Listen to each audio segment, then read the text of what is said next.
Nabanggit mo na balang wala kang pera noon. Yes, dumating. Paano ka nabubuhay? Naku, Diyos ko po, ano na talaga, kasi nga, nung time niyo, kung saan ako natutulog na. Saan? Naku, sa apartel, kung saan na, apartel ako, tapos nung halos sa taon akong ganyan. Dumating ako sa punto na, meron ako 100 pesos na sa bulsa, pinag-isipan ko pa kung pag pinangkain ko itong mang inasal, hindi naman ako makakatulog din. So, pinag-isipan ko kung mang inasal o emperador. Mas sinuuna ko emperador. Kasi gusto kong pakain nun para tulog. Yan palang halagang 100, 200, napakahalaga pala yun sa ibang tao. Wala akong mahiraman. Diyos ko po, may mga natulungan ko noon, nalalapitan mo, hindi ka makairam. Samantala kung pairamin ko sila nung araw, libo-libo, parang wala lang sa akin. Paano feeling nila? Bali, wala lang sa akin ang pera noon. Kaya hindi natin iniisip na utang na loob. Hindi naman lahat, pero karamihan.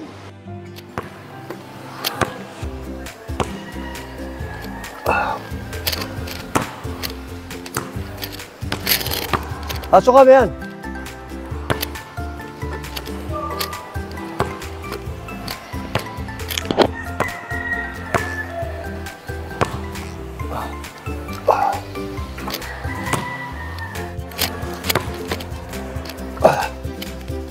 Yun.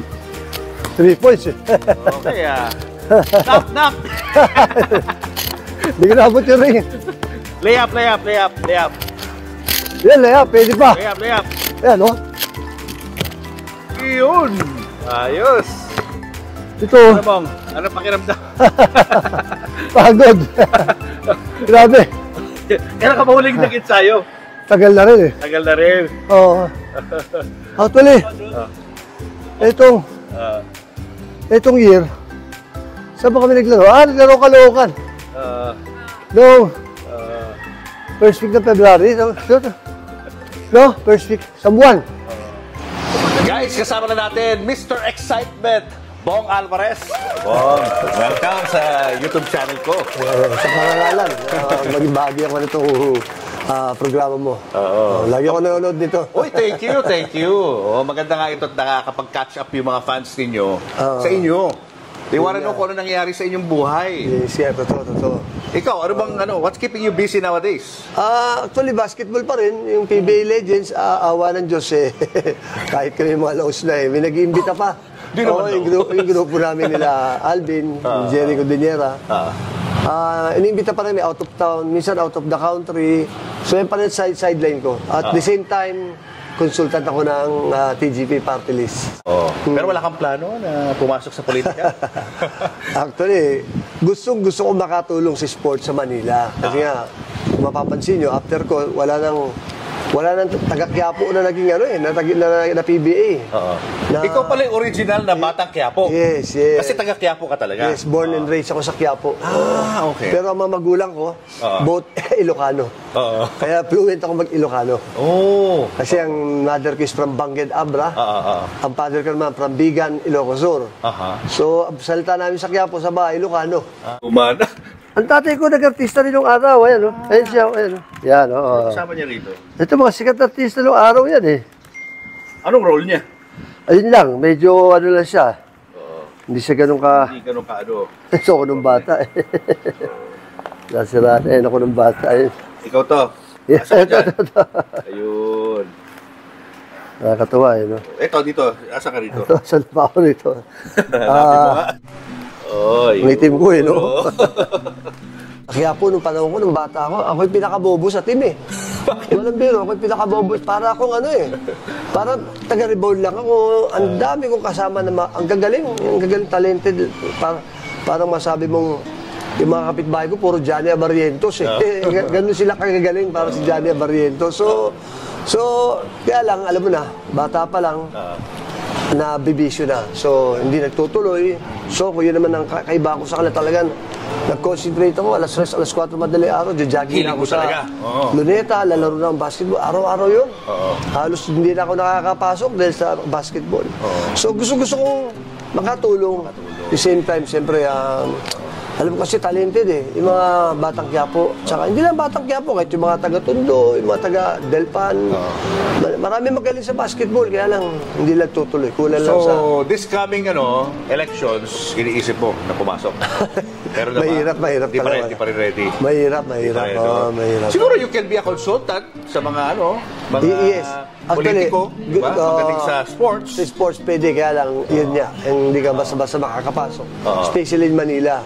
Diyan kailangan, alam mo na, pag di ka ka-isko. Oo, yung mga gano'n, no? Hanggang ngayon kasi, kilala ka ba ng tao? Yes. Diba? Ikaw si Mr. Excitement. Kinukumpara ka nung mga panahon na yun kay Michael Jordan. Salamat. Di mo ba nami-miss yung adulation ng mga fans noong time na yun? Yes, sobra-sobra. Grabe, ng panahon namin, ng basketball, talagang, alam mo, lahat ng TV, basketball yung pinapanood eh. Doon time namin, talagang, pati mga artista, nasa ultra, nanonood. Actually, kwento nga, 1991, championship namin Alaska Ginebra.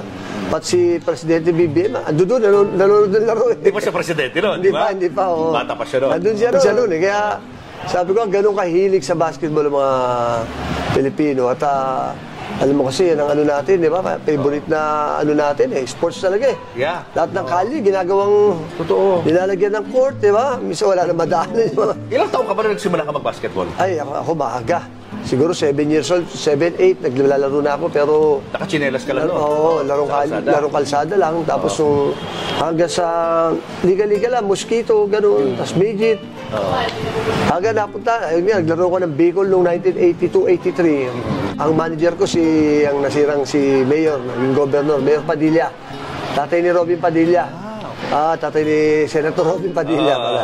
Yan ang manager ko, naglaro ko sa Jose Panganiban. All-Star, Jose Panganiban All-Star. Kaya baka lang, ganda ako katanda kasi sabihin mo, 1982-83, naglaro ko ng Open Junior, Open. Kalaban ko mga 20 above. Hindi na alam at that time, 14 years old lang. 14 ka lang noon? Yes. Pero nag-aaral ka noon? Yes, so ito sa summer to, March, doon ako March hanggang June. Okay. So import, ako pa import. Na ako yung batang-bata ako. So, ang laking tulong sa akin noon kasi, alam mo naman, pag nakatira ka sa mayor, pag alaga ka ng mayor, Diyos ko po, almusal ko bagong huling isda. Sarap, ano? Tumangkad ako ng 2 inches siguro yung 3 months sa Panganiban. Dahil sa sarap na kinakain ko. Kasi tabing Pacific Ocean na yun eh. Yung Panganiban eh. Kaya ang laking tulong sa akin noon. At noon pumunta ako doon, abot ko lang ang ring. Pagbalik ko, nagdadak na ako. Ayun, doon ako na. Ang laking bagay sa akin. Anong height mo noon? 5'8". 5'8". Nakakadak ka na at 5'8". Yes, at 14 years old ako. Wow. Dahil doon nga, ang laking tulong sa akin nung nandun ako. 3 liga yung nilaroan ko eh. Bukod doon sa, yung si Panganiban All-Star, ang liga sa Dait. Tapos meron tayo Quiapo na nandun doon sa Labo, sa Bilyamin, sa lugar niya, sa Labo, Camarines. Sabi, may liga sa amin, midget, 16 and under. 14 years old na ako. Kinuha ulit ako doon. Abay, sa maniwala at sa hindi, average ko, 80. 80 kasi naglalaro ko sa Open. Naglalaro ko sa Open Junior sa Dait. Tapos player ako ng UM. Tapos palalaroin mo ko sa legal labas na 16 under. Siyempre parang, alam mo yun, sobra. Yung scoreboard hanggang sa kabila. Tapos nakakadak na nga ako noon. Nagdadak na ako sa laro. At the age of 14. Kaya, tapos nagkaroon ng liga ulit dito sa amin, sa Panganiban mismo, intercolor. Ayun, ako nag-MVP. Yung Open din yun, Open Junior. Kaya ang gandang, ang laking bagay sa akin nung pagpunta ko ng Jose Panganiban. Doon talaga ako na-develop sa basketball player. Kamusta yung buhay ng pamilya mo nung hindi ka pa papasok sa basketball? Ang tatay ko kasi, military, no? Ang tatay ko, army. No? Nung elementary pa lang ako, major na siya. Pero alam mo ng military, ang sweldo nung araw, hindi naman sa pagano, talagang 5 kami magkakapatid eh. Talagang kumbaga, hindi kami kaya pag-araling 5 magkakapatid. So nung elementary ako, sa totoo lang, alam ng mga taga Quiapo, nagtinda akong dyaryo sa Quiapo. Talaga? Madaling araw, kumuha ako kay Mantom, alam nila yan, hindi yan gawa-gawa. Stress pa lang, doon ako pumipila na ako, kuha akong dyaryo. Daily Express pa noon, Bulletin, Daily Express, People's Journal, 2.25 pa. Sa bangketa, yan. Talagang nakikipag-away ako noong araw sa underpass. Kasi patapangan dyan eh. eh. Diyan kasi pinakamalakas sa underpass. Diyan ang pinakamalakas. Pag diyan ka pumesto, diyan lahat dumadaan eh. So nagtinda akong dyaryo na hindi alam ng magulang ko. Eh siyempre, alam mo na, pride din tatay ko, major na siya noon. Pero tatay ko naman, mostly, most of the time nasa Mindanao. Gusto niya kasi ano siya, Tabak Division. Under no, yung pinakamatinding division ng araw. Ito yung bumaba na? Yes, Mulabi Warfare, tatay ko. Dami award na tatay ko sa... Alam mo nung paano ng mga... Ang nanay mo? Nasa bakery naman. Kahira siya ron. Sa... Tindera? Yes, kaya bakery, kahira siya. Kahira? Ng mga... Minsan taga-sweldo, gano'n. Kaya okay naman, kaya lang hindi talaga kami kayang ano yun. Hawa ng Diyos, naglaro ko UM, scholar ako. Since high school. Actually, pati elementary. Sa Mabini nung araw, 18 pesos na ng miscellaneous eh. Libre ako kasi athlete ako, track and field ako eh. Track and field ka Ang dami kong awards mula ng grade 4 hanggang grade 6. Long jump, high jump, puro first place ako. Pati shot put, yung bilog na palakas. Bago pa mag-basketball yan, ha? Elementary ito. Elementary? 100 meter dash. Ang dami kong, hindi pa kasi medalya, ribbon lang ano nun eh. Ang dami kong award sa ganyan. Tapos yung perang kinikita mo doon sa pagtitinda, saan mo ginagamit yun? Ay, actually, yan ang una kong ginawa. Kasi pangarap na pangarap magkaroon ng bisikleta nung araw. Ayun, pag naipon ako ito, bilang akong tinidor, nag-assemble ako ng bisikleta sa pagtitinda ng dyaryo. Nakapagpagawa ako ng sarili kong bisikleta. Hindi ako nangingin pera sa nanay ko eh. Sa tatay ko, nang baliktad. Pag December kasi umuwi yan, galing Mindanao, mga isang buwan sa amin sa Quiapo. Baliktad, nung 13-14, ako na kumikita ng ako nagbibigay. Kasi pag laro ko, 3 laro ko sa isang araw. Isa 500 pesos per game. Tapos nakachamba pa ako minsan ng... Kasi naglaro ko sa Mandaluyong, Interbarrio, sa Hulu ako. Manager namin, si Nonong Marcos. Anak ni Dr. Pacifico Marcos. So, 3,000 kami per game, kami ni Eugene Gilban. At that time, 3,000 is... ang laki na. Parang mga 30K na yata yun. Mga 3,000, legal labas. Tapos libre lahat, sapatos, ganito. Talagang yun, nakakaipon ako noon. Pag-uwi ko, binibigay ka lahat, tatay ko. Papanginom mo. Tuwa tatay mo? Tuwa tatay ko sa akin kasi meron mo, 14 pa lang ako. 14, 15. Nabibigyan ko ng pera magulang ko. Natapos mo ba yung pag-aaral mo? Hindi. High school. Natapos ka high school? Baste, undergraduate ako. Okay. Kasi nag-PBA na ako noong 89. Ayun, naudot na nung ano. Actually, gusto ko nga tapusin. Hindi ko na, kasi may isang taon pa ako eh. Isang taon na lang? Pinalampas mo pa? Anong course mo nun? Management, commerce. Wala kang plano na balikan?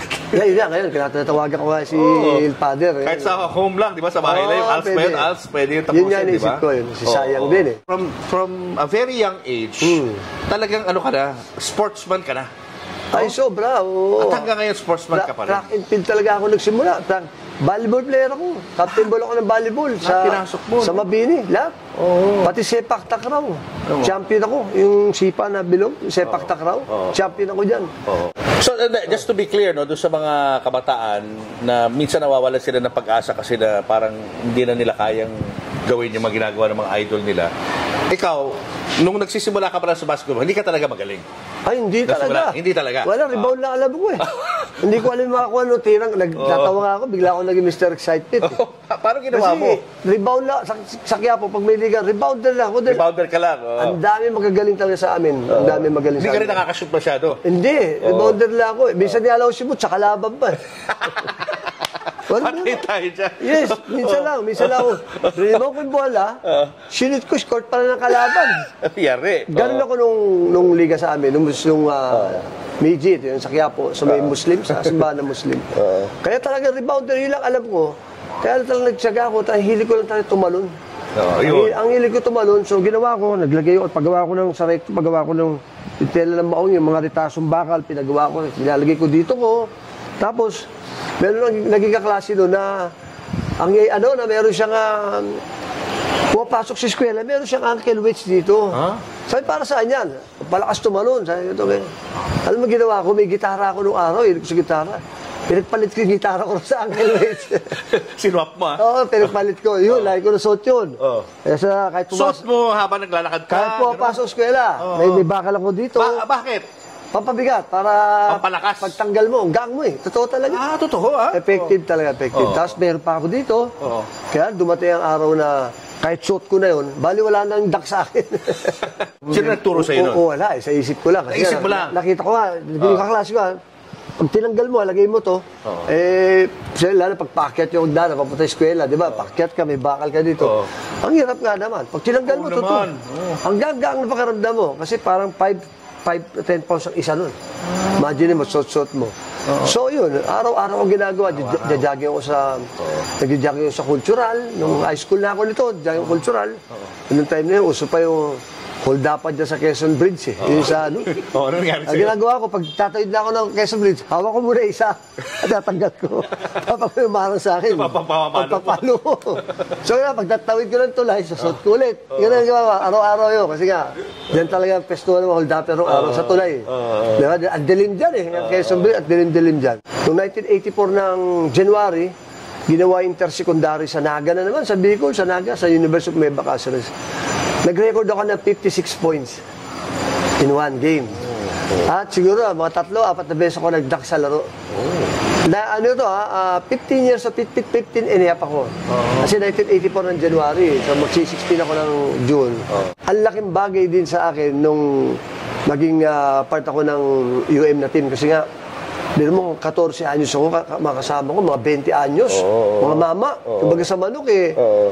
Sinama ko sa mga tandang sa mga veterano, kaya grabe, tagal, di ba? Nahinog ka sa Yes. nahinog sa pilit, no? Yes, kaya nung 1985, pa 17 pala ako, summer 85, nung nasa San Sebastian ako, nung dumating ako sa San Sebastian, 82, 83, 84, Grand Slam sa second place. Oo, nung dumating ako noong 85, pagdating ko pa lang, una yung sayo ko sa Baste, tuwa yung manager, talagang nagpakain dahil nakita niya. Lahat ng klaseng dunk, 5'10 pa lang, 5'10 na ako noon, 5'10. Tumangkad na ako ng 5'10 na ako. Lahat ng klaseng dunk, ginagawa ko. Ayun, awa ng Diyos, noong 1985, in-straight namin, dalawang round robin yun. First round, in-straight namin, walang talo. Second round, in-straight namin. Dati kasi pag na-straight mo dalawang round, champion ka na. So yun, after 12 years, ang uling champion ng San Sebastian is 1973. Sila Boy Mora pa noon sikat na. Yes. Tapos naulit noong 1985. Doon nandun ka na? Doon na ako. Rookie of the year ako. Yun na. Actually, nasa UM ako, kinukuha ko ng Lasal, Ateneo, tsaka UP. Ang tanong ano araw Coach, pwede ba hindi pumasok dyan? Ay, hindi pwede, pero may tutor ka naman. Naku, takot ako sa ballpen, Coach. Kaya, San Sebastian, walking distance sa bahay namin Kaya ganun ka lang, Aridalgo, San Sebastian na. So, yun ang the best talaga sa akin. Doon ka na mamasahe. Nandiyan lang. Walang minsan maangkas lang ako sa jeep. Kinalaki lang. Basta nakita ko ng mga jeepney driver. Pag pinara ko, angkas na ako sa harapan. Kasi isang ganun lang naman Nakilala nila ako. Kaya, yun, napaganda naman. At ang San Sebastian, gutom nga sa championship noon dahil hindi manalo. Ayun, doon nagsimula yung Letran. Talaga minumura ako ng mga taga-Letran. Sa galit sa akin, dahil yan, dumating ako. Sila lagi champion? Oo, sila lagi champion. Kami nag-champion. Ayun, tuloy-tuloy na. 1987, nag-champion kami ng Intercollegiate sa Baguio. Yung San Sebastian team, ganun din, wala kaming talo. Tapos 88, champion kami ulit ng NCAA. Tapos 89, champion kami ulit ng Intercollegiate. Sunod-sunod sa MMBL, mga 3-4 na beses kami nag-champion ng Metro Manila Basketball League. Kalaban namin lagi Ateneo. Hindi nanalo sa amin Ateneo. Kasi at sila that ngayon time, laging champion di ba? At that time, ang NCAA, mas malakas kami nung kaysa UAAP. Tinatalo lang namin yung UAAP nung panahon. Panahon ko yung panahon ko noon. Ang lakas ng San Sebastian noon. 12 kaming player, nag-PBA kami lahat. Ang San Sebastian, kamusta ang standing nila ngayon? Naku, wala na. Wala na, no? Wala na talaga. Wala na. Nasa uli na kasi, alam mo ngayon, labanan. Pagka magaling, nasa UP ka, Lasal or Ateneo. Yun na. Mahiyaman na player ngayon. College pa lang, may mga sweldo na at saka ano na. May mga offer na mga, may pakotse na. As an amateur player, Sa amateur, anong pinaka-biggest na tagumpay mo? siguro sa ano, yung RP team. Yun na, nung sumali ka sa RP team. Kasi Anong year yan? Noong 86, 86. ang Asian Youth, ginawa rin sa Rizal Memorial. Tapos, nakalaban namin China, pero silver medal lang kami, pero doon talaga, doon na talaga naman yung pangalan ko. Kasi nga, buong Pilipinas nanonood. Tapos ako yung, kami lang Benji yun, pero ako yung kumakamada. Lagi ako 20 plus points, gano'n. Nilipad ka nun eh, di ba? Kaya, doon yung time na, Binansagan ka na. Televised na yun, kahit saan ako pumunta, kilala ka na. Kasi sa eskwela, hindi pa masyado eh, pero nung RPU, Doon na to, ano? kahit saan ka pumunta, kilala ka na. Doon nagsimula. Tapos 87, yun na, RP team pa rin ako. Hanggang 88, 3 years ako. Sinahal namin ng China kasi rito eh, kaya dapat maglalaro kami interclub, world interclub. Tapos bigla, walang pondo Pilipinas. Ayan oh. A victory to remember. Ang nangyari, hindi rin natuloy. Bakit? Oo. Yan, tinalo namin ng China. Yan ang ulit panalo na sa China noon eh. At saka all Filipino yan. Sayang eh, walang import. Tapos, walang pondo. Ang China rin nagpunta sa Argentina. Kailan ka binansagan, Mr. Excitement? 89 sa PBA na yun. Sa PBA na yun? 1989, nag-PBA na ako dahil nga yung mga kasabayan ko, sila Jerry, Alvin, Jolas, lahat nasa PBA na. So, naisip ko man lang na, kasi lahat naman pangarap natin, ma-PBA. Oo, tama. Oo. Ma-PBA lang, kaya, ayun nga. Hindi sa hindi maiiwasan, talagang doon ka pupunta. Yes, pero nung time na yan kasi, napabalita na kailangan, 23 years old na ang, PBA. Oo, 20 lang ako noon. 20 lang ako nag-PBA. O, paano ginawa? 20 years old, pa 21 pa lang ako. So, naunahan ko. Sumunod na taon, ayun na, kailangan 23 na. Nakapasok ka before Yes, i-impose yung rule na yun. Awa ng Diyos yun niya, kinuha ko ni Coach Bog Adornado. Salamat, siyempre. At siyempre, dumating na si Coach Tim Cone. Ayun. Sa Alaska to. Yes, dumating si Coach Tim Cone. Dinisign niya yung triangle offense sa akin, dahil sa akin eh. Oo. Paano yun? Paano yung triangle Yung offense? triangle offense, yung offense ng Chicago Bulls. Okay. Michael Jordan, lahat Michael gumagana, Jordan. di ba? Pero si Michael Jordan, ba, idol mo talaga nun? Yes, Olympics pa lang sa Barcelona. Siya talaga yung kinokopya mo? Nung una si Dr. J. Dr. J muna. Wala pang Jordan, Dr. Wala pa? J pa eh. Okay. Yes, tapos yun si Michael Jordan, Dr. J talaga yung mga tira niya. Kaya number 6 ako sa Baste. Okay. Sa isa ko dahil kay Dr. J. Tapos nung nakita ko si Jordan nga no Olympics, Barcelona, doon talaga nakilala si Jordan eh. Ayun, tuloy-tuloy na si Jordan ang in-idolize ko, tinignan ko yung mga laro niya, ito ganyan. Pero nung time din na yun, lakas ko na mag-dunk noon. Marunong ka rin talaga na Yes, mag-dunk. yes. Kasi na ako eh. 85 na ako nag-college. Nung nagbasti ako, lahat ng klaseng dunk, kaya ko nang gawin. Kasi lagi ka kino-compare eh, nung sa PBA na ikaw yung Jordan of the Philippines. Dahil sa every game, di ako nawawala ng dunk. Ayan. Noong time kasi kami, masyadong, alam mo kami, mortal sin sa amin yung paglibre ka, hindi mo dinunk eh. Kasi mga tao nakaabang eh. Grabe, kailan naghihintay sila kung anong gagawin mo eh. Saka lumilipad ka talaga eh. Parang ala Jordan, di ba? Kaya gustong-gusto nila eh. Tapos maliit ako. Nung college siya, 5'10 lang ako nung nasa San Sebastian ako. Minsan sumisentro ko sa gitna. Late ko lang. Kaya, ang gandang tignan. Ika nga. Sumikat ka na talaga ng gusto nun. Sabi ko hindi mo nung kailangan pumunta sa Amerika para magpataas ng talon. Dito lang. Kasi ngayon, pupunta pa sa States eh. Alam mo, para mag-train. True. Hindi kailangan dahil nga ako mismo, yung mga import, naging barkada ko eh. Lahat ng import na pumunta sa Pilipinas, nagiging kaibigan ko. Kasi nga, tuwan-tuwa sila sa akin. Feeling nila parang egoy din ako eh. Ano story ng Mr. Excitement? Paano ka naman sa ganun? Dahil nga sa mga acrobatics yan, yung mga tira-tira nga, Subway Lim, Skywalker eh. Skywalker. So ako, yung mga tira ko na gano'n. Si Joe Cantada, alam mo nung, galing mag-isip eh. Kaya Mr. Excitement, di ba? Dati kasi, papunta pala ako rin sa substitution na table sa committee. Papunta pala, pagtayo ko pala ng bench, ang tao nagpapalakpak na. Kaya nakakagaang, nakakalakas talaga. Sarap ng pakiramdam, no? Papunta ka pa lang doon, yung papasok ka, alam pa, sigawan na yung mga Superstar tao. eh. Ganun dati. Ang sarap ng pakiramdam, nakikita mong ganun, nakakataas. Lalo kang tumataas, tumalon eh. Pag puno kasi ang court, yung iba kasi pag puno ang court, nininervous. Ako hindi, pag puno ang court, mas excited ka. Ang taas ng mo. Siguro ganyan itataas pa ng talon mo eh. Dahil ang daming tao eh.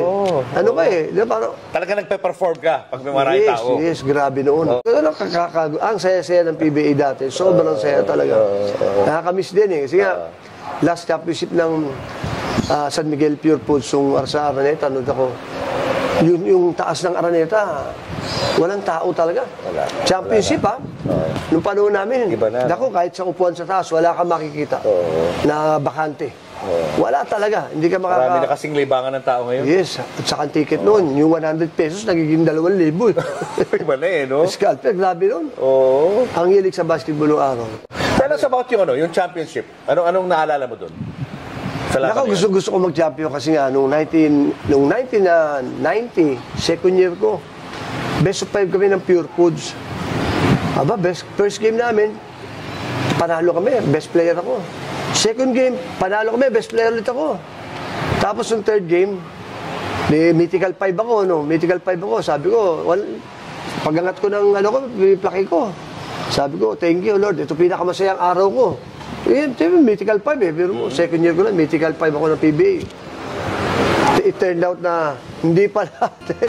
Pagdating ng third quarter, naputol yung Achilles ko. So, nangyari, yun yung sinasabi nila na history. Na 2-0 na, natalo pa. So, nung third game, talo kami.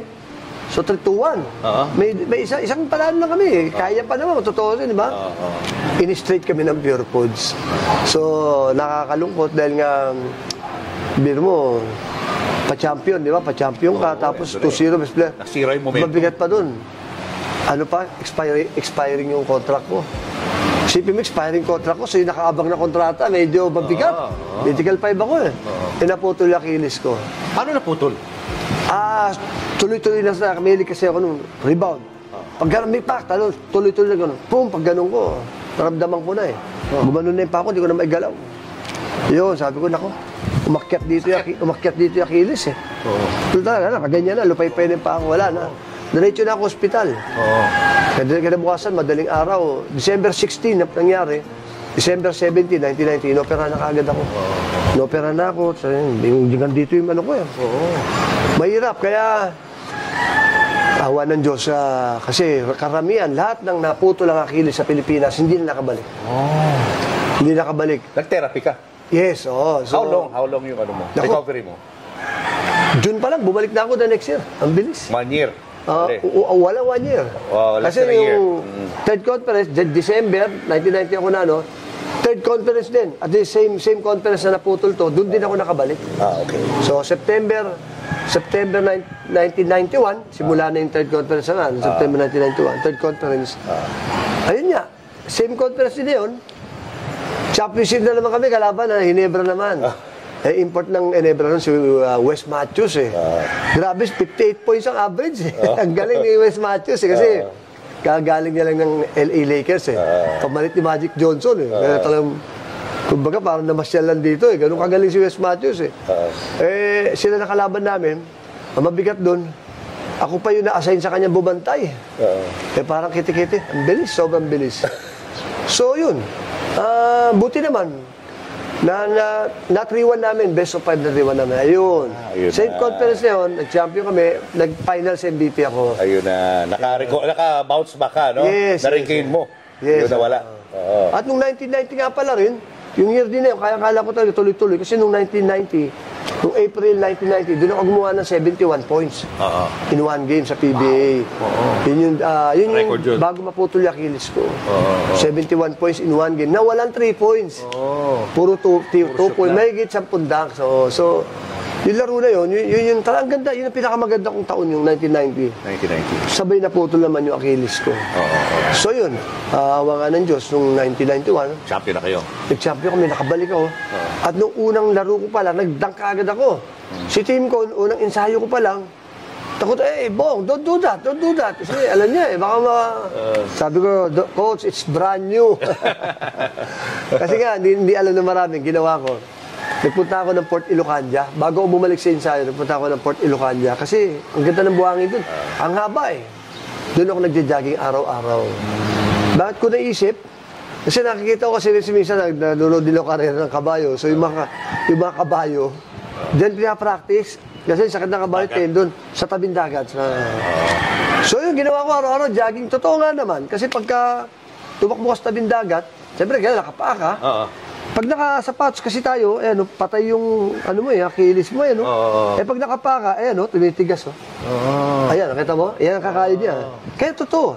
Mas maganda mag-jogging nakapayan, tumitigas. Sarili mo lang ano yan, ha? Oo, Logic lang yan, yes, ha? dahil nga naano ko sa kabayo eh. Oo. So ginawa ko, totoo. Doon pala sa Port Ilocania, araw-araw ko jogging. Mga 2 linggo ko doon. May court doon sa barangay doon. Doon pa lang sinubukan ko mag-dunk. Sa kadak ulit ako. Galing, ano yun, mga ano pa lang to, mga June 1991. Ang pinaka... Alaska champion at last. Yan, first championship na Alaska yan. Kaya kami talaga ni team ko yung kami yung triangle offensive coach team yan. Diyan sa amin nagsimula talaga eh. Ilan na na-score mo dyan na points? Itong championship, Oo. teka, alam ba ito? 30. 30 points. Mas marami pa yung ginawa ko sa import eh. No? Ayan, sa huling game 30 ako yan. Si Chambers, Si Chambers, paano kami? 30-30. 30-30. 30 kami ni Chambers. Yan. 30 points. Galing. Kaya kami ni Team Con, tagal din namin nagsama eh. Si Coach Alaska na. Team Con na yan. Alaska. Cups first PBA title. Tuwan-tuwa si Boss Wilfred eh. Ayan. Christmas nangyari yan, no? Asa ka dyan? Ayun. Kita ko na. Yeah, Ito, no? aside. Aside.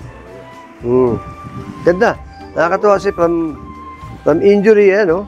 Walang tatalo sa Alaska. From injury, ayan, no? Nakakatuwa kasi. From injury, nakaano ka, no? Yes. Naka-bounce back ka. Ang pinaka-bad experience ko talaga sa basketball is pagkalaban namin yung Letran. Kasi yung buong Coliseum, buong Letran, talagang minumura talaga. Alvarez, putang ina mo, minumura ako talaga. Magkakita sa YouTube, siyempre, kawawa may kapatid ko, nanonood. Di ba, Ano pakiramdam mo? Nasisira ba yung loob mo noon? Hindi. Lalo kong nanggigigil. Lalo kong nagdadak. Kasi gigil sila sa akin pag nagdadak ako. Tapos hindi alam na marami na nung time na kasi Samboy lang sa Letran eh. Idol ko si Samboy nung high school ako. Dahil si Samboy yung unang-unang 6 feet under na nagdadank eh. Maliit lang, 360. Hindi alam na matagal Letran. Close ko si Samboy. Ito yung laro ng San Sebastian Letran. Si Samboy, pag round robin, nandun sa ilalim ng bench ng Baste. Nandun siya sa ilalim ng court namin. Nag-i-request. Bong, saan magandang dunk? Kaya naman ko, galit na may mga taga-Letran. Akala sila yung inaano ko. Close ko si Sumalangit nawa, si Samboy Lim. Yan din ang isa sa nag-influensya rin sa akin sa dunk. Si Samboy. Si Jojo Lastimosa rin. Hanggang ganun lang, puro mura lang, ganun. Ayun ang Wala naman nananakit. Away, wala naman. Yun, mura talaga. Kasi, actually, may bad spirit sila ko sa sa Letran niya. Dahil, hindi mo wala ng liga, no? Umuulan nung baha-baha. So, na-cancel ang eskwela. Papunta ngayon ako ng Ermita, maglalaro akong video games. Baha-baha naglalakad lang ako. Alam mo, pagdating ko dyan sa bus lang ang nakakadaan, bus dahil lang ba? Sa Ayala Bridge. May nagmura pa rin sa akin, Alvarez! Di alam ko, mga taga-Letran. Naku, sinundan ko talaga. Yung bus na sumunod, sinundan ko, sumakay talaga ako. Nakita ko, naka-uniforme ng kulay blue. Doon ang mga vendors, mga vendors, kapitbahay ko lahat eh. Sabi ko, kinawit ko ng payong eh. Sabi ko, tapos na laro, minumura niyo pa ako. Ay, binubaya ko sa mga vendors, bahala na kayo dyan. Bugbog sila. Gulpi sarado yung mga estudyante eh. Kaya sabi ko, grabe itong mga taga-Letran talaga. Hindi alam mo akong ginagawa sa kanila. Kaya yun lang masama. Kasi naman, ng mga panahon na talaga, personal talaga. Yes. Very personal. Kasi nga, first year ko talaga, nag-champion kami. So, grabe ko murahin. Pero okay naman. Pero kinakaya mo naman, nagagamit mo yung pang-insulto na yun para mas lalo kang gumaling. Yes, oo, diba? lalo. Mas lalo kang mag-perform. Yes, oo. So, ilang beses ka nag-champion sa professional? Yun lang. Yung Alaska. Yun na lang. Kasi Bakit di na naulit? Nung San Miguel ako, kalaban namin Alaska. Hindi kami manalo. Pero Montek na rin, nung kay Norman Black naman. San Miguel ako, kalaban namin, ang lakas naman din ang lineup ng Alaska. Tsaka, siyempre, coach team ko ng kalaban naman namin. Magaling talaga. Diba? Kaya, yun. Actually, champion ka rin dapat kami doon noong 1995. Third conference 1995. Champion kami dapat doon eh. Kaya lang, medyo nung huli, Sumama yung laro ng import namin, si Kenny Travis eh. Kaya hindi namin nakuha. Di na. So, yun, di na naulit. Hanggang doon na lang. Hanggang second na lang. Hanggang second, third. Pero maganda sa akin, hindi ako nakatikim ng, hindi ako na-eliminate sa PBA. Elimination. Kasi may bonus kasi yun. Kada semifinal mo. Kaya lagi ako nandun lagi ako nasa semifinals. Hindi ako nawawala doon kahit saan ako team mapunta. Yun. Kailan mo na nagsimulang maramdaman na parang mawala na yung glory ni Bong Noong Alvarez? 1997, dumating si, ewan ko ba, bigla-bigla, si Norman Black kasi kumuha sa akin sa San Miguel. Biglang, nag-ibayip ng hangin, si Norman Black, tinanggal. Tapos, ang pumalit si Coach Ron Jacobs. Ayun niya, ang player kasi, minsan like ko advice at sa mga bata kasi, ang player nasa coach talaga ang mo eh. Pag halimbawa, ang coach mo, mahilig sa 1-1, gaya Norman Black, siyempre, yung mga import at tingin sa akin, para din ako ego yung maglaro eh. So, Coach Norman, sobrang close ko. So, babat ako. Ang player talaga ganun. Pag ang coach mo, shooter, ang paborito niya, ang play niya, puro design, puro sa shooter. Pero pag ang coach mo, one-on-one player, ang design niyan, puro sa one-on-one player. So, ganun. Kaya sabi ko, huwag sasama loob niyo pag binangko kayo ng coach. Isa lang ibig sabihin niyan. Yung laro mo, hindi niya laro. Ayaw niya eh. Dapat, iba yung team na sarili mo. Yes, kaya nangyari kay Ron Jacobs, yun, 1997, binangko ako sa San Miguel. Hindi na ako ginamit. Na-highest paid ako ng San Miguel. Nasa na sweldo ko nun, maximum na. Kaya nakakalungkot. Tapos, noong 1998, sabi ba naman sa akin huwag na ako mati ng practice. Kasi ilalagay ko sa reserve. Imagine mo, i-reserve ka, maximum sweldo mo. Highest paid, no? Highest paid ka, reserve ka. Ganun ginawa sa akin ni Ron Jacobs. So, ayaw mo bumayag. Dahil nga, siyempre, isip mo, unang-una, ano ba kaiba nung reserve ka? Susweldo ka rin naman. Pero, di ba, parang hindi mo kayang tiisin na hindi ka naglalaro. Hindi ka naglalaro. Ang sarap maglaro eh. Ang sarap maglaro. Ngayon, trinade ako sa Ginebra. Pagdating na 1999, bigla dumating kasi ang kontrata ko hanggang 2000 pa eh. Na maximum Dumating si Alan Kaidik, siya na coach sa Ginebra. At under pa rin ni Ron Jacobs. Umayaw na ako. Ako na umayaw. Sinuli ko yung kontrata ko. Hindi ako kumuha kahit piso. Kasi nung pwede kayo buyout, sabi ko. Sinuli mo na lang. Sinuli ko sa tabi niya. Saan yung kontrata mo? Biro mo, paid ako eh. Sabi ko, hindi na lang. Gusto ko maglaro. Sigurado, babangkuin. Hindi ako coach eh. Oo nga, pero susunod kayo kay Ron Jacobs eh. Dahil si Alan kasi kaklose ko rin eh. Na-confront mo si Ron Jacobs? Hindi ko na... Hindi na kami nag-usap tungkol doon. Talagang, ayaw niya talaga sa akin eh. Nawala ang kanil ko. Naglaro ngayon ako ng... noong 1999, nagpalaro ko ng NBA. Sa ABS-CBN. Naka 3 years ako sa NBA. 2001. 2002, pumasok yung PEDIC sa PBA. Ayun, bumalik ulit ako ng PBA. Pero ang sweldo, barya-barya na lang. Barya-barya na lang kasi medyo 30 plus na tayo nun. Pero nangyari, naging pa rin ako pa rin yung kamador ng PEDIX. Siyempre, meron kang dark past. Alam ng mga tao yun, di ba? Main open book naman yun, di ba? Paano ka ba na-introduce sa drugs? Nung nahiwalay ako sa asawa. Noong 2011 kasi, siyempre, alam mo, minsan, rin tayo, di ba, parang hindi mo siyempre matanggap, gano'n na very close ako sa mga anak ko eh. 3 babae pang anak ko, 3 babae. Sobrang close ko, tapos bigla gano'n nangyari. Iniwan ka niya? Talagang, Iniwan ka niya? 1 year ako hindi lumabas ng bahay.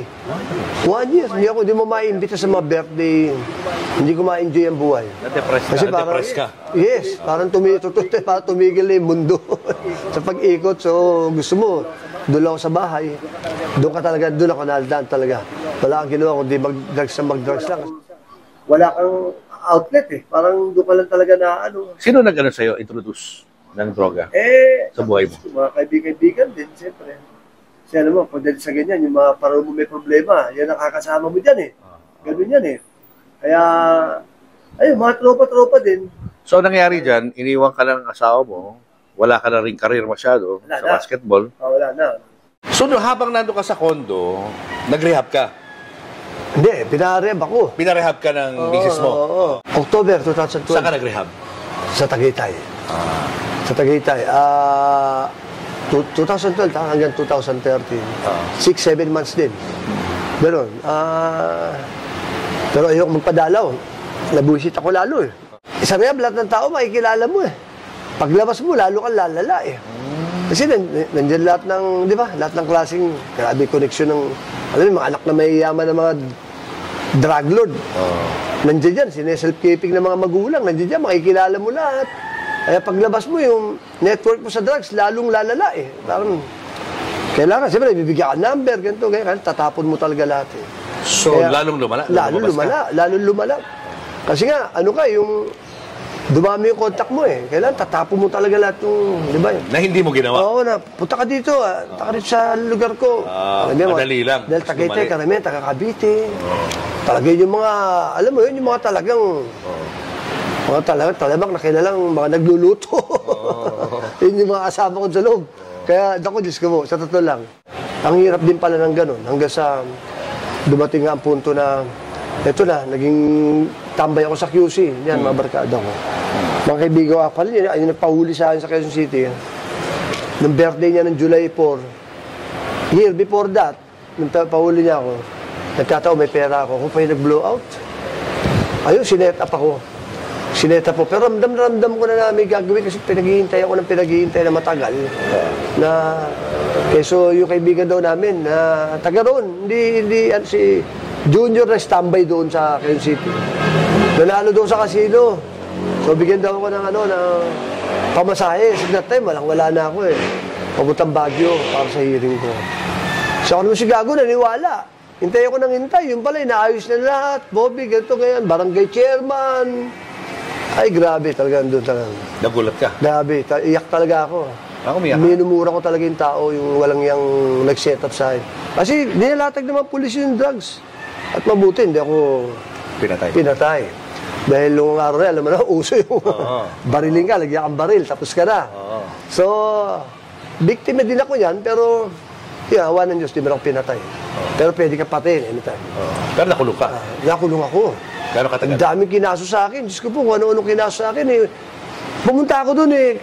Walang biro ha. Kahit piso, wala akong dalang pera. Kahit nakashorts ako, nakapantulog akong damit. Kaya lang, wala pa akong tulog doon dahil nga, galing din ako sa inuman. Tapos nag-iisip nga ako sana makakuha ng perang papamasay papuntang Baguio. So talagang ano-ano, biglang, eto na. Pati barangay chairman, siyempre lahat sa buhatan eh. So hindi to buy-bust operation? Ha? Hindi siya buy-bust? Hindi, set up talaga ako. Pinaresto ka lang bigla? Yes, set up talaga ako, sinet up talaga ako. At hindi natin alam kung anong plano nila. Baka kasi, alam mo naman that time eh, kada mapatay ng polis. Sino yung nag-set up sa'yo? Ano yun? Yun nga, yung walang yung kaibigan ko na nandun sa Quezon City. Kaya ko nang bagitin yung pangalan. Gano'ng katagal kang nakulong? Naku, 1 buwan din mahigit. 1 buwan. Ano nangyari sa kaso? Walang Diyos, tapos na, okay na. Na-dismiss? Kasi pagbating ko sa hearing, mga polis, di makatingin sa akin eh. Kaya kukonsensya din sila eh. Tapos hindi nga ako, nag-paw-lawyer lang ako. Paulay lawyer ko eh. Pero nakita naman ng judge, makikita mo naman. Tsaka alam naman nila. Ganong panahon na yun. Alam mo naman ng panahon na ibang ano natin. Ibang lala sa drugs.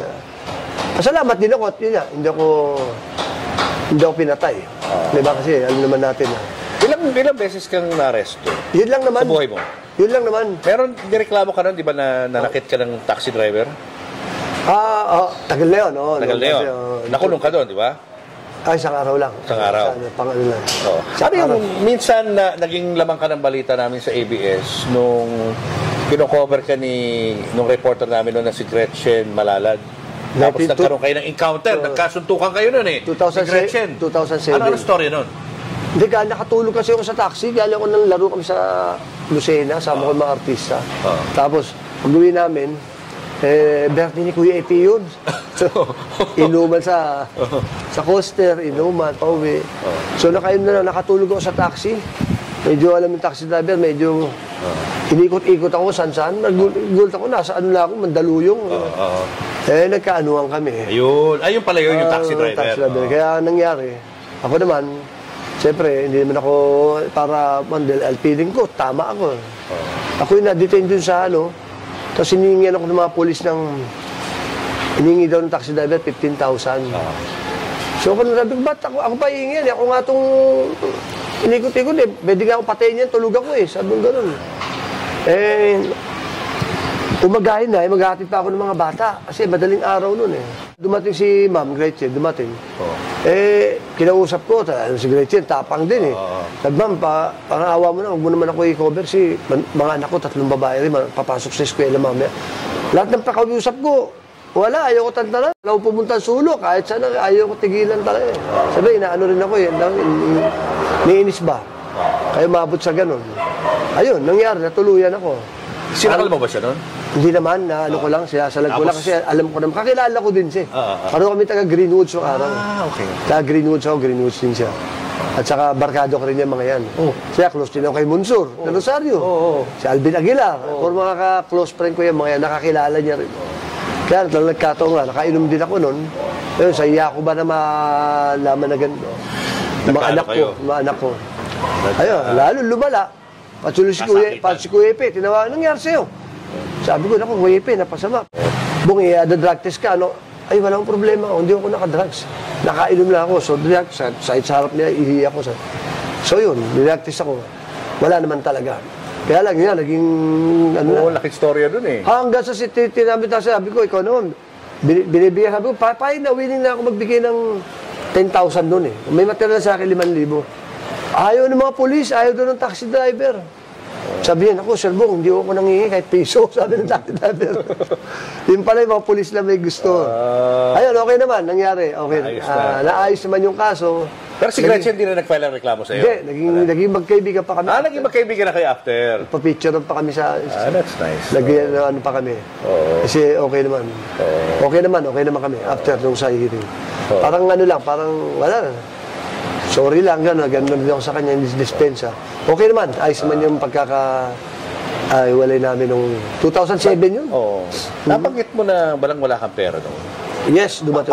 Paano ka nabubuhay? Naku, Diyos ko po, talaga, kasi nga, nung time niyo, kung saan ako natutulog na. Saan? Naku, sa apartel, saan na, apartel ako, tapos nung alos sa taon akong ganyan, apartel, tapos may kondo kaibigan ko sa MOA na hindi niya na ginagamit, pero bayad, doon ako muna tumira, mga ganun. Kung saan ako, tapos dumating ako sa punto, hindi rin yung pinagdaanan ko.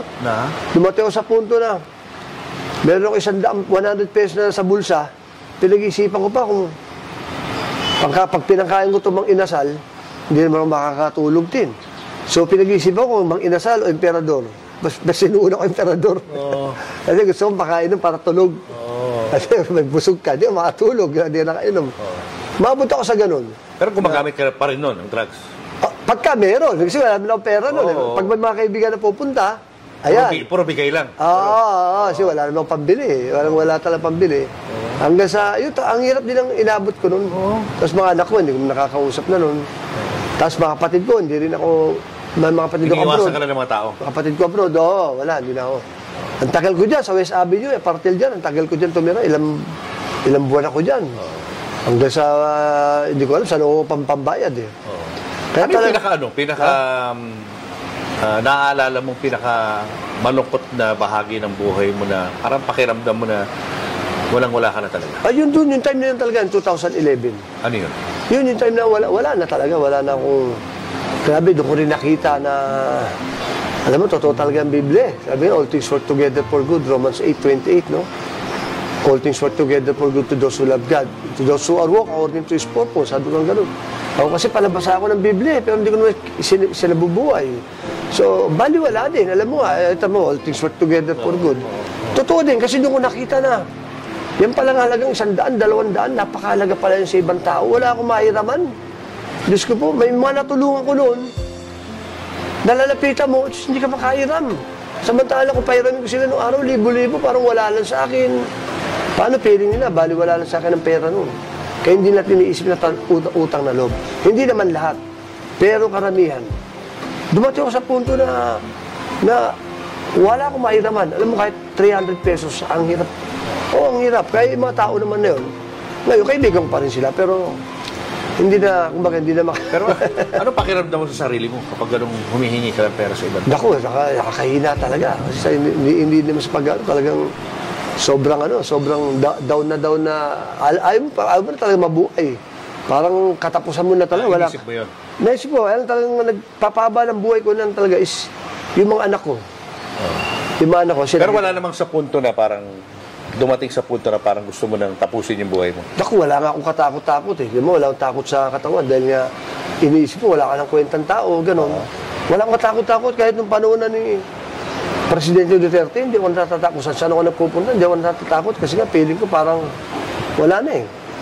Wala na lahat eh. Parang, ngayon, pag maisip ko ngayon na, bakit nangyari sa akin yun? Parang, hindi ako mapaniwala na pwede pala mangyari yun. Ngayon, grabe, hindi naman sa ngayon, Diyos ko po, ngayon, balik na naman ako sa dati na pag may lumapit sa akin, bigay ako ng bigay kasi grabe naman ang blessing, sobrang.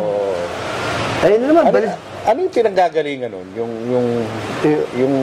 Yung nawala ka ng purpose sa buhay mo? Ayun, yung nag-iwalay ka sa pamilya. Wala kang karir, saka nawala yung Oo, pamilya kasi mo. hindi ko maisip na mangyari sa akin yun dahil very close ako sa mga bata. Tapos yung mga yun nga, awan Diyos, yung mga anak ko, nakapagtapos ng college na puro, yung bunso ko, magna cum laude pa. Hindi, tuwan-tuwa talaga ako. Talagang hindi sila pinabayaan ng Diyos. Di ba, nangyari sa akin, mag-alala ako, bahala sa mga anak mo. Hindi sila pinabayaan. At nagpapasalamat din ako kay Almira, siyempre na despite of ganun nangyari, yung mga bata talagang na... Tuloy-tuloy lang. Yes, oo, ano niya. Napalaki niyang ganun. Kasi high school yung mga anak ko eh. Nag-iwalay kami. Pa-college eh. Paano ka naligtas sa ganitong kadiliman? 2013, nandito na ako sa Valenzuela. Paano nangyari? Ito nga, dito. Pero siyempre, paminsan-minsan, hindi pa rin maiwasan. Nag-aaway kami. Kaya ito nga, noong 2017 yung kay Duterte nangyari na napasamaan na naman. Kaya, actually, kailan ba nagsimula ang blessing? Itong ayun, nung kinuha ko ni Coco sa probinsyano noong 2017, nag-guess ako ng probinsyano. Nag-guess ka doon? Para doon ko nakita ulit na... Pero gumagamit ka pa noon? Oo. Doon ko nakita na may value pa pala ako. Dati na wala tingin ko sarili ko, basura, na walang kakwenta-kwenta na, alam mo yun, yung wala akong karapatan mabuhay, yung gano'n, wala akong lugar sa mundo, parang gano'n. Ayun, probinsyano, bigla ulit, mga dumami na naman yan, sunod-sunod, mga palaro, basketball. Bumalik. Ang mga mayor sa telepono kasi pag binuksan mo, lahat ng mayor, nandiyan sa akin number eh. Paglabas mo sa TV, parang bumalik yung mga opportunity sa buhay mo. Pero paano ka napalapit sa Panginoon? Hindi, talagang dati pa, Kristiyano talaga ako, Bible reader ako talaga. Kailan mo sineryoso yung Ang problema talaga lang sa akin, yun nga, yung nahiwalay ako sa asawa. Parang nawala ka sa focus. Nagalit ka eh. Wala na. Hindi ka na nagdadasal eh. Hindi ka nagdadasal, pero totoo talaga ang Bible eh. Ang Bible kasi manual talaga ng tao. So yun, dumating ang punto na, actually nagdatindaan ako eh, kay Brother Eli, kay Kuya Daniel Rason. Talagang nag-active ako, araw-araw talaga na, walang, araw-araw yan eh. Araw-araw na Bible study, tas araya, araw-araw na gano'n mo talaga. Mawawala ka talaga sa, wala ka ng ibang pwedeng gawin kundi dito eh. Kaya minsan, wala ka ng oras sa lahat. Kaya dyan, ulit ako. Nagbasa ulit ako ng Bible. At yung mga anak ko naging lalong close ko. Ngayon, lagi kami nakita, dinner kami. Ngayon, awa ng Diyos, nakatapos yung 3 anak ko. Okay na ulit ako. Kasi ano sa tingin mo nagligtas sa'yo talaga? Ha? Ano nagligtas sa'yo? At nagpalayo sa'yo sa droga? Siguro yung sitwasyon mo ngayon. Kasi maganda na ulit, balik ulit yung dati. Binigyan ka ng second chance. Yes, balik ulit yung dati. Andyan na yung ang blessing talaga nandiyan. Parang hanggang sunod-sunod. Tapos parang pakiramdam ko parang yung rookie ako ng PBA na alam mo maraming parating. Excited ka pa? Yes, maraming parating na minsan ngayon, dati pag hindi ako nasama sa laro, sama-sama ng loob ko. Ngayon, may laro sa Amerika yung ibang legends. Parang wala nang dating sa akin. Hindi ba lang ako nagagal, di ako naiinis. Parang, okay lang, wala na. Okay lang. Ano yan, kalooban ng Diyos yan. Merong ibang nakahanda para sa akin ng Panginoon. Kaya yun, talagang, ngayon okay ako na nakikita ko na, yun nga, sana may awa ang Diyos next year. Baka sakali nga. Maging ano tayo sa Manila. Makatulong man lang. Yun lang talaga. Ang talagang pangarap ko lang talaga is makatulong si sport sa Manila. Para, sabi ko yung kahiyan na naidulot ko, di ba, Batang Quiapo, sumikat ako sa basketball, Batang Quiapo, hanggang naging kahiya-hiya. Gusto kong punuan lahat yun at gusto kong makatulong. Kaya ngayon, nagpaplano ako magtayo ng foundation na para, yun yan, sa mga kabataan, hindi lang si sports, pati sa mga single mother na walang pang tustos sa mga anak, gano'n, gagawin ko yan. Yan ang plano ko ngayon. At nararamdaman ko, ibibigay sa akin ng Diyos dahil mabuti naman yung hangarin ko. Hanggang ngayon ba may mga na lumalapit pa rin sa'yo na para tuksuin ka, na gumamit ulit? Ay, hindi mo maiwasan yan. Ano ginagawa mo? Alam mo ang tao kasi, pag alam na ganun ka, kahit sa Amerika, kahit sa pumunta lupalop ng mundo, Diyos ko po, naaamoy ka eh. Alam nila yan. Ano ginagawa mo kapag may mga ganun? Ayun nga, siyempre, layo ka lang kasi nasa sayo naman talaga rin yan eh. Pero hindi mo na ma-imagine sarili mong gagamit ulit? Mahirap. Mahirap. Kaya, mahirap. Hindi, sabi nga simple lang kasi ang rules ng Bible Sa awit 15:1, siya lumalakad na matuwid at gumagawa ng katuwiran ay hindi makikilos habang buhay. Sabi ganun. Totoo Minsan lumihis ka ng konti, lumihis ka. Tignan mo, puro kamalasan. Pero pagka ang lakad mo, diretso ka, wala kang naku, grabing biyaya, blessing, sunod. Ikaw na ayaw Sa tingin mo ba, bang pinaramdam talaga sa'yo ni Lord na kung gaano kahirap ang buhay? Kaya niya ginawa sa'yo yun? Oo.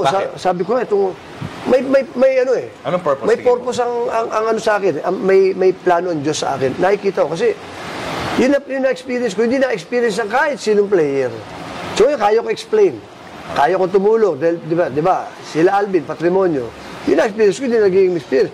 Yung kaya ko ipaliwanag sa tao, sa mga adik, hindi nila kaya. Dahil nila alam Ako alam ko lahat na sabi ko siya, hanggang ngayon hindi ako mapaniwala na dahil sa punto na kahit 200 pesos para 300, ang hirap manghiram pala yan. Ang hirap pala yan.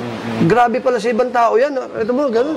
Ang tala ko nung araw, lahat ng lumapit sa bahay ko. Bigay. Diyos ko po, kahit 100,000 pa.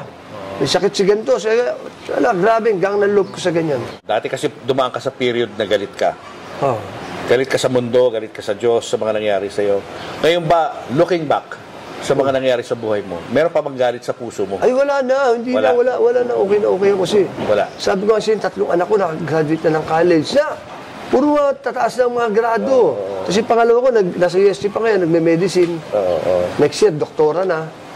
Kaya okay ako. Na yung panganay ko, si Elisa, yung sa Elisa Mulak. Yun yung panganay ko, anak. Okay sila 3 Kasi yun lang naman ang tao Yan ang trophy ko 3 trophy ko Basta extension ng buhay natin yung mga bata. Pag okay ang anak mo, okay ka na wala na Sarili ko lang iniintindi ko parang ganun Di ba?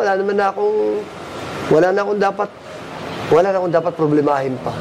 Kamusta ang buhay mo ngayon? Okay meron ka ng girlfriend. Actually, 11 years na kami. 11 years na kayo. Kamusta ang buhay niyo? Okay naman. Ito, 2013 pa ako dito. May 2013. So, mag-11 years na. Grabe. Ang bilis na pa, At yung girlfriend ko, very close sa mga anak ko.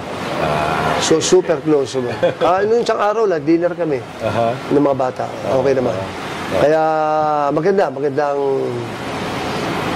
maganda samahan namin. May plano ba kayo magpakasal? Wala pa. Siguro one day, no? So, kinukulit ka niya noon. Nung wala mo siya nakilala. Paano mangulit yan? Yun, lagi siya tatawag. Tapos yun nga, pumunta rito sa bahay. Tapos, basta lagi siya napaparamdam. Parang ganon. Halos ayaw na umalis. Ganyan. So, mabilis ba na nahulog yung loob mo sa kanya dahil sa ganon yung ginagawa? Yung sa una, hindi. Kasi hindi naman... Wala, parang feeling ko, parang kaibigan lang siguro. Ganon. Saka parang may problema siya during that time. Siguro baka lang niya lang ng kausap. Parang ganon. Anong mga qualities na nagustuhan mo sa kanya? Yun. Kasi yan, sobrang bait. Lalo na sa mga kaibigan. Kasi kinukwento niya nga, di ba, minsan kahit wala na nga siya, ibibigay niya pa talaga eh. Oo. Talagang sabi ko nga, lalo na ngayon nagkakaroon siyang pera, ganun pa din siya. Pero sabi ko, dapat mayroon ka rin itita for yourself. Tama. Kasi 'di ba, naranasan mo na yung nawalan. Pero siya ganun pa rin. Talagang bigay pa rin ng bigay hangga't meron siya. Talagang minsan kahit ubusin niya na, bibigay niya talaga. Talaga matulungin, no? Sobra. Oo. Anong naramdaman mo nung nalaman mo yung kwento ng buhay niya? Nung una, syempre nakakalungkot kasi from dun sa sobrang ganda ng buhay niya, tapos sobrang sumikat siya, tapos biglang nagkaroon ng ganong problema na parang sayang. Pero sabi ko naman din sa kanya, meron din namang, binibigyan ka pa ng chance ni God, diba, na mag-change. And sabi ko, sa lahat nga ng taong nakilala ko, napakaswerte mo eh. Napakadali mong gumawa ng pera, actually. Oo, kasi konting magkaroon ka ng laro, ang laki ng kinikita mo na hindi kikitain ng mga ordinaryong tao. Sabi ko, yung kinikita mo, kita na ng manager yan, pero ikaw, kinakita mo yan in one day. Sabi kong ganun sa kanya, na hindi ka nahihirapan kasi maglalaro ka lang eh. And then, pag naglalaro ka, yung kikitain mo doon is hindi mo babawasan because lahat ng accommodation, expenses, sagot lahat nung nagpapalaro, diba? So, sabi ko, sana, yun, i-value niya talaga. Because hindi lahat ng tao is nabibigyan ng ganyang opportunity. Saka hindi habang buhay yung lakas mo. Yes. Para makapaglaro. Correct. Hindi sinasabi ko sa kanya, hindi ka na bumabata, so tumatanda ka na, di ba? So, dapat din talagang iayos na natin lahat, di ba? Pero ngayon ba, meron pa rin ka nababalitaan na parang yung mga dating kaibigan na gusto siyang pabalikin ulit sa drugs? Meron ba gano'n? Actually, ngayon wala na na talaga. Saka alam niya, sobrang galit ako dyan. Yung mga alam kong tao na ganon yung ginagawa, talagang inilalayo ko siya or talagang minsan talaga inaaway ko talaga yung mga tao. Yes, oo. Kasi sabi ko hindi naman talaga, minsan na ano mo talaga na sila yung talagang nangungulit ba, parang ganon, na gusto siya makasama. So, Hindi mo pinapayagan pag hindi talaga. Talagang mag-aaway kami. Kasi alam niya yun. From the start, nung nalaman kong may ganon, hanggang sa huli. So, never kong inalaw yun. Pero siya rin naman on his own, parang ayaw rin niya talaga. Ayaw niya na balikan yun. Makikita mo naman, and then makikita mo rin naman din sa ano niya. Yes. Sa itsura niya ngayon, Oo, diba? Na tama. ganon. Kasi siguro, natauhan na rin siya, diba? Na naranasan niya yung ganon na ganong buhay. Diba? Na hindi niya nababalikan. Nung nakilala mo siya, nagbago na siya ng buhay nun? O nandun siya sa crossroads pa rin ng life niya? Yes, oo. Nandun pa rin siya, I think that time. Pero ilang years bago ko nalaman na may ganon talaga. Kasi hindi naman niya yung sasabihin sa akin or yayayain niya ako to do that. Never naman. So, laging hindi. Kunyari, may nabalitaan ako about it na nagaganyan ka daw. Ganyan. Hindi. Hindi. Yes, always. Pero ngayon, ikaw ba, convinced ka talaga na wala nang chance na bumalik pa siya sa drugs dahil ang kanyang pananampalataya ay talaga matibay na? Yes, oo. Saka yun nga, ngayon kasi nararamdaman ko na masaya siya. Masaya. Oo, lalo na pagkasama niya yung mga anak niya. Kasi totoo yun sinasabi, nagkwento niya lagi sa akin. Before, pag magkakasama kami, sobrang lungkot niya after. Pero ngayon, pag magkakasama kami after noon, masaya siya. Nakakwento niya lagi, buti nakasama natin yung mga bata, ganyan. Kasi yung mga anak niya kasama namin, sobrang nafe-feel mo rin silang masaya sila nakasama nila yung papa nila. Talaga super kwento sila kung ano yung mga nangyayari, ganyan. Ina-update nila yung papa nila. Yun. Kanina, natanong ko siya tungkol sa marriage plans. Wala pa kayong plano? Siguro soon. Soon. Yes. May plano ng Diyos sa akin. Maraming plano sa akin ng Diyos na pinaramdam niya muna sa akin to para bas ko sa ibang tao. Dahil nakita mo, yan talaga, actually, ang drugs talaga ang kaaway ng sports.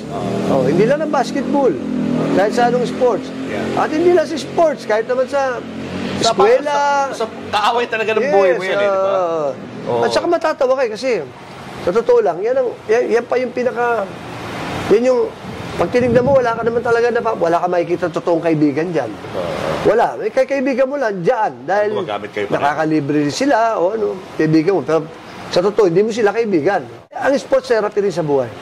Ang concentration mo rin, kalaban mo, paano ka makakashoot, paano mo magandang gawin, paano kung didepensaan to. So, kahit 2 oras man lang, yung isip mo, andito lang, sa court. Kaya therapy. Pag nanalo kayo, kahit anong problema sa bahay, ang saya-saya mong uwi ka ng bahay. Nawala yun, di ba? Nawala yun. Kaya yun ang ano. Yes, kalaban talaga. Nagkaroon ng opening ngayon, yung masama, yung kasamaan. Yes, so, totoo talaga, unahin mo ang Diyos. Kahit anong pangarap mo, pag inuna mo ang Diyos, lahat madali. Ayun na sabi ko sa mga bata, sige, mag-ensayo ka araw-araw. Pero pag wala kang Diyos, tapos ka. Diba? Pero pag inuna mo ang Diyos, tignan mo, lahat ng pangarap mo, sumagdang, unahin mo ang Diyos. Sabi, no? Kaya That is isipin, good, no? Kaya ka nandito ngayon, kaharap ka namin because of Him. Oo nga, kaya nga. Hinanda ka niya. No? Yes, salamat. Salamat. Pinahirapan ka niya, pero binigyan ka rin niya ng reward. Yes. At continuing pa rin to. At hindi natin alam kung anong kasunod. Yes. Kasi ako, naniniwala ako na marami pa akong matutulungan. Lalo na ngayon. Ang daming dumarating na blessing na hindi mo kalain. Sila magtataka sila. Pag ganun-ganun, kakarating ko lang actually, galo ako American. Kahit piso, wala akong gastos doon. Libre pa masahe ko, ano na. Sabi ko, nakagawa niya, pag ganun-ganun lang ako sa Amerika. Na dati, di ba? Diyos ko pa, pamasahe pa puntang Baguio, wala ako, di ba? Hindi mo makuha. Tapos ngayon, Amerika, nagaganon-ganon ako, libre lahat, may baon pa. Kaya nakakatuwa. Ang daming biyayan dumarating na hindi mo akalain. Kaya, kung sasayain ko pa to, ay wala, sorry ka na talaga. Sigurado maraming natutunan yung mga viewers natin sa kwento ng buhay mo. No? Salamat. Diba? Salamat, isang karangalan talaga yung napapanood ko talaga kayo lagi. Thank you. Isang karangal, pinuntahan niyo pa ako rin sa Valenzuela. Oo naman, no. Saka, excited kami para sa future mo, Mr. Excitement. Yun nga. Alam ko marami ka pa matutulungan. Sana, yes, yan ang ano ko ngayon. Yan ang plano ko talaga. Yan na lang ang kulang sa akin, kumbaga, nagawa ko na lahat, di ba? Masama, mabuti, lahat na ano. Pero ito talaga, ito yung final. Kumbaga, hindi tayo final chapter na papunta na tayo, pa-senior na. Thank you, ha. Thank you, Bo. Good luck din. sa'yo. Good luck. All the best, no? Salamat din. Sige. Paano ang labing-labing? Ay! Kailangan ko itanong yan. Paano labing-labing? Yung For labing 17 years. Okay. Yung labing-labing po namin is ano lang po, yung mild lang. Siyempre sa Ano yung sabi ng mild? Paki-define na mild spicy, mild. Sige, ikaw na dito. Ano yung sabihin ng mild? ano na lang po ma'am, kung sa ano yung ano na lang, yabang-yabang na lang. Minsan na lang. Wala na. Nayayabang na lang namin yung ano namin kasi siyempre tapos yung sa minsana na yun, kailangan i-flex. Todo, no? At tinatabang dyan Aray ay, ko. mas matagal na wala, mas nakakasabik. Julius and Tintin para sa pamilyang Pilipino would like to thank the following. Pure Gold. Sa Pure Gold, always panalo. David Salon. Whoever you are, whatever you do, David Salon brings out the best in you. Raja Travel Corporation. With you on your journey. Baby Co Wipes. Bida si baby sa alagang Baby Co Wipes. Cupid's Cologne Love Mist. To order, message tonybbabaw@gmail.com. Enagic from Japan. Kangen Water Machine.